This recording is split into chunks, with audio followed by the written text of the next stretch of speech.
Hello tout le monde, on se retrouve aujourd'hui pour une nouvelle vidéo sur React Native pour découvrir des nouveaux principes et avancer un peu dans la création de notre application.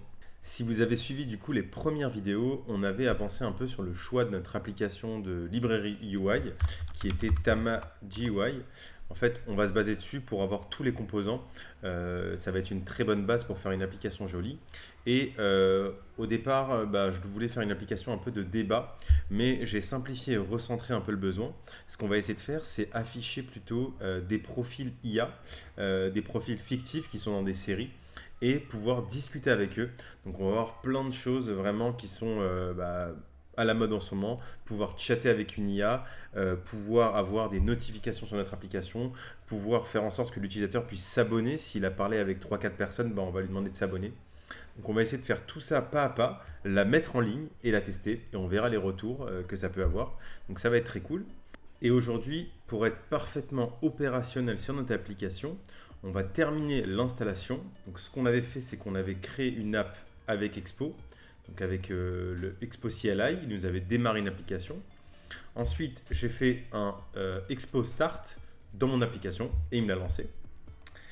Et pour finir, on va avoir besoin d'une dernière chose qui est une API.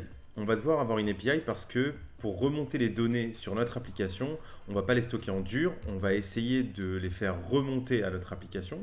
Donc notre application va faire des calls à l'API et l'API va nous remonter les infos. Donc elle va nous remonter les profils et elle va nous remonter plein de choses. Je le mets en place maintenant parce que ça va être vraiment le cœur de l'app. Le plus de logique va être vraiment côté API. Et on va essayer de montrer comment chaque fonctionnalité doit être pensée à ok, est-ce que je peux déplacer tout mon code du côté de l'API? Et on va essayer de voir ça ensemble. Et pour faire ça, on va démarrer avec TanStack Start. Alors j'aime beaucoup TanStack en ce moment. Donc ça permet de setup des petits projets avec une API en plus. Donc on va en créer une en rapide et la démarrer et vérifier qu'on arrive à bien se connecter à notre application. C'est parti, je vous montre comment. Et donc comment démarrer avec TanStack? C'est plutôt simple. Sur la doc, ils nous disent qu'il faut juste lancer pnpm create TanStack start. Donc c'est parti, je vais le lancer. Je ne vais pas le lancer n'importe où, je vais vous remontrer rapidement l'arborescence du projet. Si vous voulez l'utiliser, je pense que c'est la plus cool et la plus maintenable. En fait, j'ai un dossier app et mon application s'appelle AI People Chat. Donc on va parler avec des personnes AI. Donc ça peut être tout et n'importe quoi. Et en fait, j'ai créé un dossier apps parce qu'il y aura deux apps. Il y aura l'application mobile et il y aura l'application qui va être l'API. Donc c'est une app à part entière. Donc je me mets dans le dossier iChat App, dans le dossier apps et je vais lancer la commande qui va me permettre de setup mon API. On va le tester, vous allez voir, c'est assez vite, c'est assez rapide, excusez-moi. Et en plus du dossier apps, j'avais le dossier package que je vous ai montré dans la dernière vidéo, où dedans je vais avoir plein d'informations de paiement, du domaine, d'authentification. Pour l'instant, j'ai récupéré des choses d'anciens projets, mais une fois qu'on va arriver à ce moment-là de l'installation, on va au fur et à mesure, je vais vous expliquer comment on utilise ces packages et pourquoi on a déplacé la logique à ce moment-là. Donc là, comment je vais nommer mon projet? Ce sera l'admin. J'ai besoin de biome parce que je l'aime bien. Un déployeur, on va mettre Nitro. Et est-ce que je veux une base ou autre chose pour mon projet? Je vais mettre juste l'AI, c'est tout. Et pas d'exemple. C'est parti. Donc là, mon API app admin va démarrer. Donc il y aura un front et un back, mais on ne va pas vraiment utiliser le front, on va surtout utiliser le back d'API. Donc là, c'est bon, je vais aller dans mon dossier admin et je vais démarrer tout ça. pnpm start. Et donc, j'ai installé et démarré mon serveur. Là, je retourne sur mon site et sur localhost, donc il m'a démarré ça, qui est une belle interface de TanStack Start.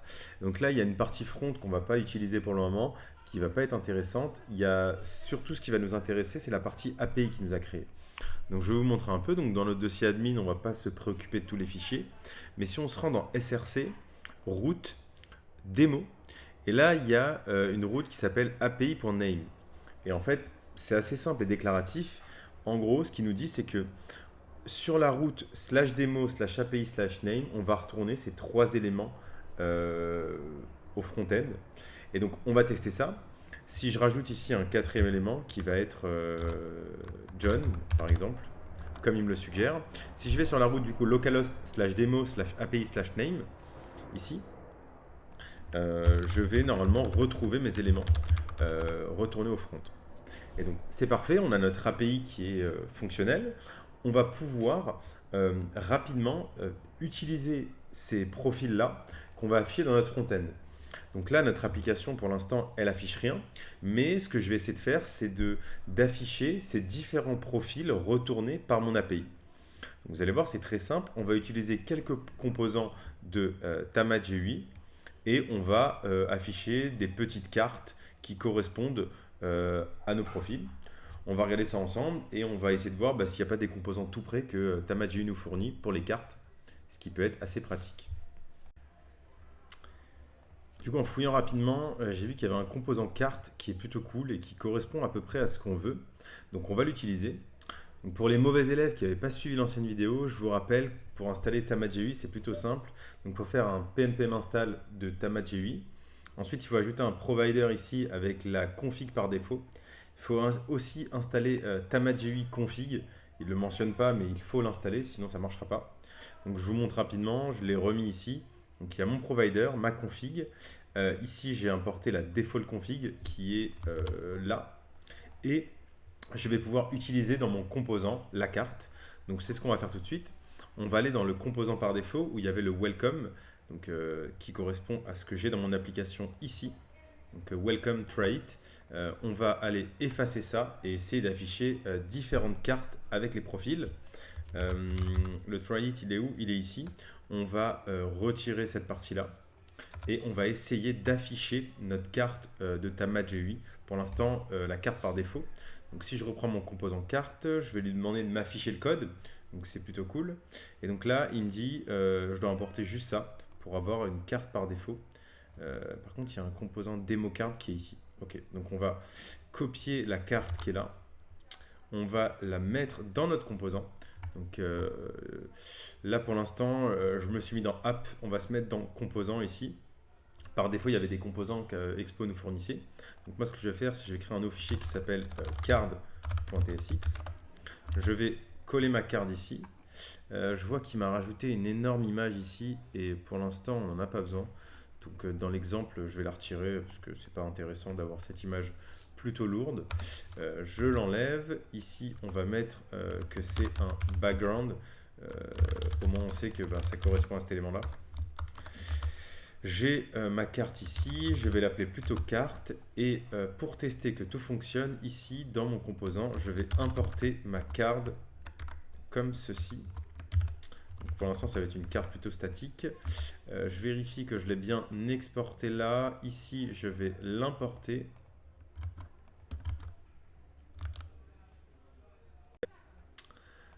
Donc sur le composant, tout est rouge parce que j'ai oublié de copier d'autres éléments. Effectivement, si je ne copie pas les composants de Tamath GUI, ça ne va pas marcher. Je vais reprendre les types et les boutons et les éléments qui me fournit. Donc là, si je les importe tels quels, je vais vérifier que c'est bon. Et là, ça ne peut pas marcher parce qu'il y a un composant qui s'appelle déjà card. Alors moi, je vais l'appeler plutôt card profile. Je vais la réutiliser ici. Donc je lui demande d'importer card profile et ici, je vais la rendre. C'est bon. Là, ça devrait être beaucoup mieux. Je vais retourner sur mon simulateur. Je vais recharger mon application et vérifier que c'est bon. Et j'ai une erreur. On va essayer de comprendre ce que c'est. Là, cannot call a class as a function, c'est à cause du texte ici que je n'ai pas importé. Je vais le retirer temporairement parce que c'était pas important. Et je vais essayer de tout de suite de recharger mon app. Est-ce qu'on est mieux? On est mieux. Donc là, j'ai une carte plutôt design et cool qui s'affiche. Ça marche bien. Maintenant, ce que je veux, moi, c'est plutôt avoir des profils. Donc, ça va être des noms de personnes et on va pouvoir discuter avec eux. Donc, à la place de purchase, je vais mettre chatter. Et à la place du H2 ici, on va mettre une props qui va être le nom de la personne. Donc ici, ça va être du coup le name. Ici, ça va être potentiellement une biographie. Donc une biographie, un petit résumé de la personne. Et donc ces props-là, je vais les passer à mon composant. Donc pour les passer, là on utilisait le card props. On va du coup étendre ce type-là en TypeScript pour lui passer d'autres éléments. Donc ça va être du coup card profile. Il me suggère du coup de lui passer directement le name et le string, mais il va me manquer certaines choses, il s'est trompé. Ah non, il me l'a mis. La magie de l'IA, il m'a auto-complété. Donc il récupère toutes les props de card props et il utilise aussi le name et la bio. Et donc grâce à ça, je vais pouvoir utiliser le name et la bio ici. Donc là, il me dit cannot find name, cannot find bio, effectivement, parce qu'il faut mettre props.name et props.bio. Donc c'est bon, on va avoir nos petites cartes qui vont s'afficher à l'écran. Ici, il faut que je lui passe des éléments. Donc le name, ça va être donc la première personne avec qui on va chatter, ça va être Spider-Man. Et sa bio, c'est le voisin cool du quartier. Donc ça, c'est ouf, il me l'a aussi complété. Et donc, une fois que j'ai ça, je vais vérifier que dans mon application, tout fonctionne toujours. J'ai pas tout cassé. Je vais reload. Et plus rien ne s'affiche parce qu'il me dit que le texte doit être rendu dans un text component. Avant, il rendait un H2 et là, c'est plus le cas. Paragraphe 2, ça a l'air d'être bon. Ok, il y a un i qui s'est glissé dans le background ici, je sais pas pourquoi. Ça c'est un peu l'autocomplétion qui a pas marché. Il m'a rajouté un petit élément, mais bon, c'est pas très grave. Le plus important, c'est que je vais réussir à voir ma carte qui s'affiche. Toujours pas. Qu'est-ce que ça peut être? Card ici, c'est bon. Ici, le profil est bon. Je vais sauvegarder ma carte. Et donc là, c'est parfait. Donc là, c'est bon. On a du coup notre carte qui s'affiche. Mais nous, ce qu'on voulait faire, c'était utiliser notre API. Parce qu'en fait, le gros problème qu'on va avoir, c'est que déployer son application sur l'App Store et sur Android, c'est compliqué, ça prend du temps et en fait il y a des personnes, des humains qui valident, qui vont aller regarder votre application, regarder comment elle fonctionne et en fait on ne veut pas, si je veux rajouter un profil, si je le laisse dans mon application ici, donc je vais rajouter demain Superman en plus de Spider-Man, je vais devoir redéployer mon application sur l'App Store, la renvoyer en validation et des problèmes et du temps. Ce qu'on fait, la bonne pratique, la façon de faire le code clean, c'est que nos super-héros, ou nos profils qu'on va retourner, on va les mettre plutôt côté back-end dans l'API. C'est pour ça que je vous ai montré ça, que je l'ai démarré. Donc là, ici, ça va être Superman, Batman, Spider-Man. Et pour le moment, on va retourner que ces trois profils-là. Et donc le but, ça va être de consommer cette API-là, de l'appeler et de retourner les profils dans notre application React Native. Et on va voir rapidement comment faire un call et comment le mettre en place. Pour récupérer les données, c'est plutôt simple. Ce qu'on va faire, c'est on va rester dans l'écosystème TanStack parce qu'ils fournissent vraiment pas mal de choses. Et en fait, on a du coup TanStack Query.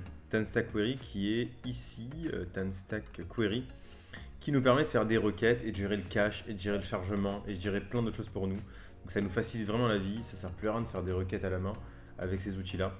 Donc pour le mettre en place, c'est un peu pareil, il y a un provider. C'est drôle, il y a le nombre de téléchargements en temps réel. On a dû faire monter le chiffre parce que voilà, c'est la librairie la plus populaire pour faire des requêtes. Et donc, si on retourne ici, en fait, il y a exactement la même chose à rajouter. Donc, dans le provider layout, ici, on a un query client provider à ajouter, comme le Tama GUI provider qu'on a là. Donc ça, on s'y perd pas. On a un query client à importer et à utiliser, et il faut installer TanStack React Query. C'est ce que j'ai fait. Je l'ai installé de mon côté. Vous avez juste à faire un pnpm install TanStack React Query et après vous avez TanStack qui est prêt. Et donc ce qu'on va faire, c'est qu'on va remplacer ici le profil par l'appel à l'API. Donc pour faire ça, on va fetcher nos données et les afficher.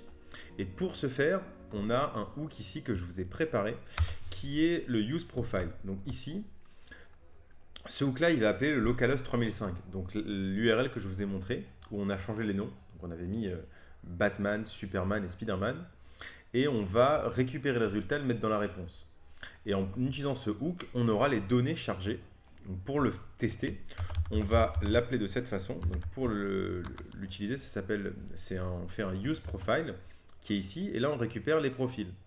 Donc les profils, ils sont pas bons parce qu'en fait, par défaut, l'autocomplétion s'est foirée. Et ça nous retourne en fait data. Donc, data va contenir les données de la réponse API. Donc, pour vérifier que tout est bon, on va faire un console log de data. Je mets des petits crochets autour pour voir l'objet, c'est plus cool. Et donc là, on voit qu'on a bien notre data récupérée. Donc c'est sympa parce qu'on peut voir les logs grâce à Expo. L'outil, quand on a setup notre app, on a utilisé Expo et on peut voir les logs en temps réel des API externes. Et donc ce qui me reste à faire, c'est plutôt simple ici. Au lieu de rendre mes cartes avec juste Spider-Man en statique, je vais mapper sur les cards, mapper dessus, et pour chaque carte, je vais afficher le nom du profil au lieu d'afficher Spider-Man en statique. Donc là, à l'intérieur, j'ai un profil.name, si je dis pas de bêtises. Donc là, l'autocomplétion fait n'importe quoi. On va essayer d'arrêter de la suivre. Et en fait, ce qu'on a vu dans nos logs, c'est qu'on a directement le nom ici. Donc on a le nom du profil. Et nous, ce qu'on va faire, c'est qu'on va faire une petite modification. C'est que au lieu de retourner juste le nom, on va retourner un objet parce que on va pouvoir, grâce à ça, configurer notre profil depuis l'API complètement.